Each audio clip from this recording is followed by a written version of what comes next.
Hey guys, and welcome back to another video. In this video, I'm going to do a quick-ish review of the two Anzac Day games, as I want to get this one out before the St Kilda Brisbane game kicks off in just about an hour's time. But anyway, before we jump into this video, remember to like and subscribe, turn the notification bell on so you know when I upload, and let's jump into this video. So, Collingwood played Essendon on the 3:20 start of Anzac Day, and this was an all-right game for me. I feel like at the moment, what's happening is on both Fantasy and SuperCoaches, my players that are in the midfield, particularly, are just having stinkers, whether not collecting enough disposals or non-disposal points to get up to a good fantasy score, or just butchering it by foot. There's been a long discussion. I think I'm one of the ones that has headlined it across the sort of SuperCoach as well as the sort of AFL community. Just this Dawson is below average player at the moment. He is just not impacting. I know he's had 3 good games, but out of 7, he is below average. He is basically back to below what he was when he was a halfback at Sydney in his influence on games on average. And basically when they win, he is outstanding, but when they lose, he is one of the worst guys on the ground.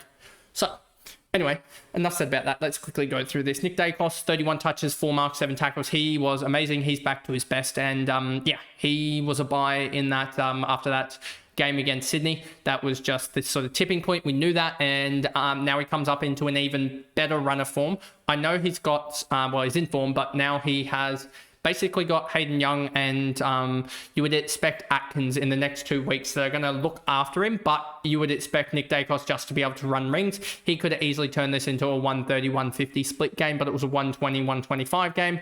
Josh Dacos had 36 as well. Still side bottom. He is just going off in the last couple of games. 35 touches, 22 contest possessions, 15 clearances. He did use it at 48%, but still, that's an outstanding game and deserved medal winner there. Jamie Elliott was close to the medal, probably second, I would think. Haven't seen the second place votes for it, but he ended up on a 5-goal effort, 19 touches as a small forward. That's just a really damn good effort. I thought that Darcy Cameron would have a really good shout at the medal just because he would go up against Goldstein. I thought Goldstein, although we had more hit-outs, I thought that Darcy Cameron was able to win around the ground a lot more. And 16 touches, 35 hit-outs, and a goal for Darcy Cameron. He ended up having a pretty good game. Pendles has gone again and scored 100. And then you have Ned Long there on a 95-87 split. Kicked a really impactful goal. He's done that last 3 weeks where he kicks a goal right when it's tight and stuff. And then they start to blow it out. And then suddenly he just ends up doing pretty well. But you take that as owners on Fantasy and SuperCoach. And non-owners, you're sort of like, okay, that's maybe 5 or 10 points above sort of that break even of him being good or not. So yeah, it is what it is. It's not the greatest score for owners, but you sort of take it. And you just hope that he doesn't drop an 80-80 game or 75-75 game in the future. And then basically no one else for the Collingwood Magpies matters at all. McStay injury could mean that Membry comes back in, but I don't know exactly. Or is it? No, they already have Membry. Could mean Cox comes back in, as I don't think he was playing. But we'll see what happens there, as I think he's avoided ACL, but could be MCL injury there on the same leg he did last year. Then you've got Essendon. Zach Merritt butchered the ball early. He ended up on 10 contest possessions, 4 clearances, 5 clangers. And this is what I was saying. If he just uses the ball better, there was 2 or 3 times, and this is the same with Dawson as well. These left footers that are, I mean, Zach Merritt's just a much better player than Dawson. But yeah, he just butchered the ball early and then came back pretty strong. Missed a shot, which would have, if he kicked it, would have ended up on 111 for Fantasy, but would have probably ended up on 100, 105 for SuperCoach. But yeah, he just butchered the ball early. Was, I think, on at one point about 50 Fantasy points for 20 SuperCoach points, and then started to rake it back in from there. Durham had a really good game. Goldstein, Roberts, Caddy, Perkins. Reed had an outstanding game. I can see the hype behind him. They've let him develop, and this has been really, really good for him. And you can see it now why he's going to be a top player in the future. He's just able to get to so many interceptions that I don't think a lot of players would be able to get to anyway. Martin had a stinker. This is why you don't get into guys like him that can shift on the dime. And yeah, he looks like he's going to be a sort of not top of the line guy, I don't think, in the end, in the long run. Ridley had an all right game. Redmond had a stinker, it felt like. I know that his stats don't really suggest it, but when he doesn't really impact, it didn't feel like it impacted games. 82% disposal efficiency kind of probably gives him a little bit of plaudits when it wasn't there. He butchered the ball alongside a lot of other guys. The next guy that butchered the ball was Will Setterfield, to the point that he was lucky not to be subbed out. He was probably subbable if there wasn't an injury to Harry Jones, because he had a stinker of a game. Six clangers. I wouldn't be surprised if you see that he had the most turnovers for Essendon. Maybe Merritt got more turnovers than him, but yeah, I wouldn't be surprised if you said that he had the most turnovers, because he was horrific in the first half. Every time he'd get the ball, it would be a turnover, and then another turnover, and then another turnover, and you're just like, can you just not do that for a second? But yeah, he had in the end 8 turnovers, 6 clangers in only... Where was it here? In only 77% time on ground, which I want to see if there's advanced stats for turnovers to see who had the worst. Interceptions, tackles, spoils. No, let me go to afl.com.au and find that out for you. We got this game here, and then I can go to the My Stats section of it, because this is how I usually see it. If we go to My Stats, you'll see turnovers, still side bottom. Will Setterfield second for that, and Nate Caddy also on 8, but I'm pretty sure Nate Caddy gave away quite a lot of free kicks. And then you've got Dylan Shield at 8 clangers, as well as Will Setterfield. You can see those two there, low in the ratings, low in high in clangers, high in turnovers there as well. I know that Steel Side Bottom had a lot of turnovers, but he was getting quite a lot of clearances, as well as just being a lot more impactful in the game.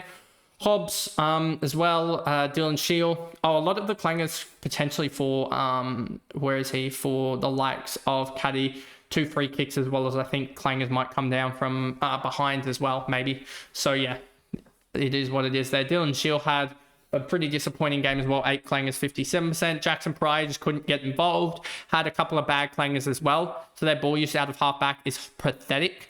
And then it's headlined by the likes of Andrew McGrath, who they were lauding for his shutdown of Bobby Hill. Bobby Hill ended up on 1 goal 2. Not the greatest display from him, but he ended up on kicking a goal, as well as Andy McGrath had, I think, 2 or 3 clanger turnovers that resulted in opposition shots, whether they be goals or not, or behinds. But he was pretty poor in that. 7 turnovers as well for him there. And I just want to look, probably Bobby Hill's going to be probably one of the lowest here. If we look at it, Bobby Hill ended up on a 6.3 and McGrath somehow an 11. But yeah, that is the first game there between Essendon and also Collingwood, and deservedly still side bottom won the medal. Then we get to Freo against the likes of Adelaide, and one man dominated the game. Brayshaw, he had 37 touches, 17 contested possessions, 6 clearances, no clangers in the game, which just shows you how good he was. And yeah, outstanding. And I just missed him. I don't know why I missed him, but 2 or 3 weeks ago I said he wasn't the best option. Nope, he's the best option, because he's tracking towards being up there in the Brownlow, because this was the easiest. I think he got 4 votes in this game for the medal, as well as getting what you would expect on Brownlow night, the 3 votes here, because this was an outstanding game, most impactful, and yeah, just is what it is. Jordan Clark as well, doing an outstanding game from him as well. 99, 114 split, 27 touches. Matthew Johnson, although he did butcher the ball a little bit, still just got up there with 27 touches. Luke Ryan did all right, but inefficient, so only a 78 Supercoach. Josh Tracy bombed one from long to open the game up, but 2 goals, 3, probably a little bit inefficient there. So he could have easily had a 5-goal or 4-goal game there, and that be sort of a 91, 20, 130 split. Hayden Young had an alright game. Caleb Sarong, 19 contest possessions, 10 clearances, 32 disposals for a 108 Supercoach. Disappointing that he just cannot get involved non-disposal wise, and that's probably the big difference with him compared to a lot of other guys. That's probably the reason why he's not going to be top of the line this year, and he really is struggling at the moment, and so is probably even close to being a trade out in fantasy, just because he cannot get it going at the moment. Darcy did all right. Bolton had a really good Supercoach game, just impactful. And then Oscar McDonald is the obvious rookie next week, because he scored an 85 with 2 goals, as well as having a couple of headouts, as well as just being ultra efficient as well. And then, yeah, nothing else really. Murphy Reed is now a must trade out because his cash gen is done.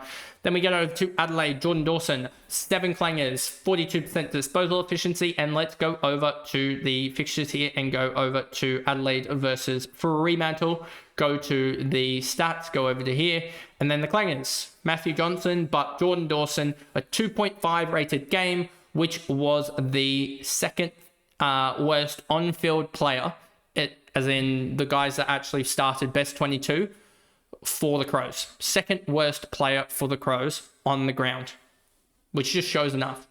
He was absolutely pathetic by foot, and the stats show that when he's actually having an extra 2 kicks per game on average, but having 0.7 or 0.8 were less effective kicks. So he's turning the ball over 3 times more by foot than he was last year, and that just is absolutely showing. He's been really, really poor outside of the first 2 games. First 2 games he was on fire, and then the last 3 or 4 he has been utterly atrocious. Rory Laird, 99-100, and it is a symptomatic of their midfield. Their midfield is not giving him enough time and space, so he has to bomb the ball, and those bombs are not looking good on basically any statistical analysis you can do of games. He just has way too many where he's too kick happy rather than handballing, because there's another guy on the side that refuses to kick, and his clearances aren't as damaging anyway. Rory Laird, 99-100, Riley O'Brien, 99-108. Everyone wants Lockie McAndrew to play from Adelaide, or a lot of people do. I just warn you that the sample is different to the AFL.